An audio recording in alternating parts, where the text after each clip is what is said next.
جب انسان اللہ سے دعا کرتا ہے، حدیث میں آتا ہے نا، جب سورہ فاتحہ ہم پڑھتے ہیں تو اللہ باقاعدہ جواب دیتا ہے. جب انسان کہتا ہے کہ ایاک نعبد و ایاک نستعین، تو اللہ تعالیٰ فرشتوں سے کیا کہتا ہے کہ میرا بندہ ایکنالج کرتا ہے کہ میں دعائیں قبول کرتا ہوں، تو اللہ کہتا ہے چل پھر مانگ کیا مانگنا. تو اس کا مطلب کہ اللہ باقاعدہ جواب دیتا ہے. اسی طرح جب ایک بندہ اللہ کے سامنے اپنی بے بسی شو کرے گا، انما اشکو بسی و حزنی الی اللہ، حضرت یعقوب کے یہ الفاظ، یہ چھوٹے الفاظ نہیں ہیں کہ میں صرف اپنا غم اور دکھ کس کو سناتا ہوں؟ اللہ کو. میں اپنی شکایت کہاں کرتا ہوں؟ صرف اللہ کے ہاں. تو یہ بات اللہ کو اتنی پسند ہے کہ اس بندے کا اتنا کانفیڈنس ہے مجھ پہ کہ لوگوں کے پاس جا کے نہیں رو رہا، میرے پاس آ رہا ہے. یعنی اس بندے کا اتنا کانفیڈنس ہے مجھ پہ کہ میں اس کے مسئلے حل کر دوں گا. تو آپ سوچیں آپ اللہ تعالیٰ کی توحید کو کیسے جو ہے وہ اس پہ ایکٹ کر رہے ہیں. حدیث میں آتا ہے کہ جب بندہ دعا کے لیے ہاتھ اٹھاتا ہے، اللہ کے نبی صلی اللہ علیہ وسلم نے فرمایا یور لارڈ از شائے، تمہارا لارڈ شائے ہے. جب تم اس کے آگے دعا کے لیے ہاتھ اٹھاتے ہیں تو اللہ تعالیٰ شائے ہوتا ہے کہ میں اس کو ایمپٹی ہینڈ ریٹرن نہ کروں. سبحان اللہ، یہ اللہ تعالیٰ. ٹھیک ہے نا. تو لیکن بات یہ ہے کہ صرف اللہ.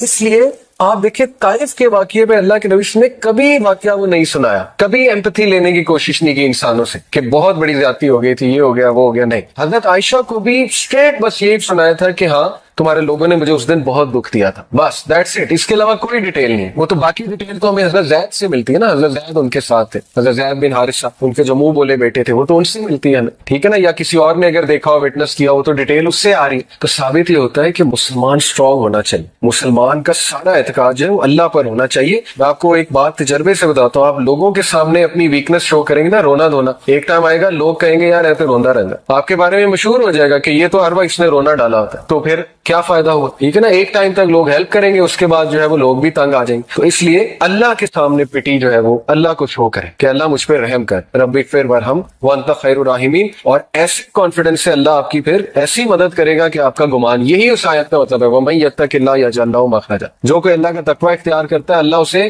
اس طرح سے نکالتا ہے اس مصیبت سے، اور ایسے ایسے سورسز سے دیتا ہے کہ اس کا گمان بھی نہیں جاتا. لیکن شرط کیا ہے کہ اللہ پہ کانفیڈنس، اس لیول کا کانفیڈنس کہ نہیں میرا مسئلہ اللہ ہی حل کر سکتا ہے، میں نے اللہ سے ہی لینا ہے، میں اس کے علاوہ کوئی اور کچھ سوچ ہی نہیں سکتا. بچے کی طرح پیچھے پڑ جائے اللہ کا، جیسے چھوٹا بچہ اپنے ماں باپ کے پیچھے پڑ جاتا ہے نا کہ نہیں مجھے چاہیے مجھے چاہیے مجھے چاہیے. اللہ تعالیٰ بہت خوش ہوتا ہے. ٹھیک ہے. کیونکہ this shows your confidence on Allah سبحانہ وتعالی. This shows how much you rely on Allah, how much you are confident on Allah کہ اللہ تعالیٰ میرا رب ہے اور وہ ہر چیز دینے پہ بے شک دینے پہ قادر ہے. خیر یہ تو ہو گیا وہ پوائنٹ کہ رسول اللہ صلی اللہ علیہ وسلم never took anyone's empathy or sympathy with regards to this incident. لیکن واقعہ بہت افسوسناک ہے. اللہ کے نبی صلی اللہ علیہ وسلم پہلی تو بات واک کر کے گئے. آپ میں سے کوئی طائف گیا ہے؟ میں 2 بار گیا ہوں. ٹھیک ہے. اور پہاڑی راستہ ہے، آپ نے بھی دیکھا ہے. ٹھیک ہے نا. اور یہ کہ 1.5 گھنٹے میں 1.5 گھنٹہ 1.25 گھنٹے میں گاڑی میں پہنچ جاتے ہیں. تو سوچیں بائی فٹ، میں اکثر یہی سوچ رہا تھا جاتے ہوئے، میں نے اپنی وائف سے بھی کہا کہ کس طرح ہمارے نبی گئے ہوں گے. اتنا کٹھن راستہ ہے، پہاڑی راستہ ہے، اچھی خاصی چڑھائی ہے. تو حضرت زید کے ساتھ آن فٹ گئے، نو ہارس نو کیمل. اس کے پیچھے حکمت تھی. یہاں سے ثابت ہوتا ہے کہ ایون دو اللہ کے نبی صلی اللہ علیہ وسلم کا اعتقاد بہت اسٹرانگ تھا، لیکن ہی ٹرائیڈ ہز لیول بیسٹ جتنا کیئرفل ہو سکتے تھے لائف میں. حکمت یہ تھی کہ قریش کو شک نہ پڑے کہ یہ کہیں دور جا رہا ہے. آن فٹ گئے تھے اسی لیے. تو ہمیں بھی اپنی لائف میں ایسے ہی زندگی گزارنی ہے. ہمیں اپنی بیسٹ ایفرٹ کرنی ہے آخر تک، جتنا کیئرفل ہم کسی بھی معاملے کے حوالے سے ہو سکتے ہیں، جتنی ایفرٹ ہم کر سکتے ہیں. And then leave to ever. اس کے بعد اللہ سنبھال لے. ہر چیز ہم نے اللہ کو بتا دی، اپنی ایفرٹ بھی کر لی. اب میرا رب مالک،